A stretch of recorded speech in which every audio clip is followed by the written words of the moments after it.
यहाँ से main line in है, L1 L2 L3, और ये नीचे के 3 टर्मिनल जो मोटर में कनेक्ट हो गए, UVW। ये जो वायर है ये पॉट की वायर है, 1 नंबर 2 नंबर पॉजिटिव नेगेटिव, और बीच का AI1।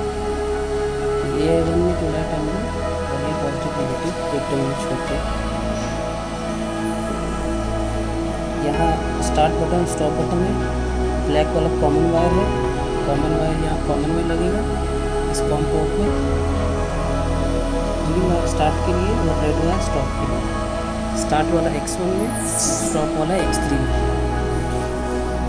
अब ये ड्राइव स्टॉप मोड में है, ग्रीन बटन प्रेस करने से रन मोड में आ जाएगी।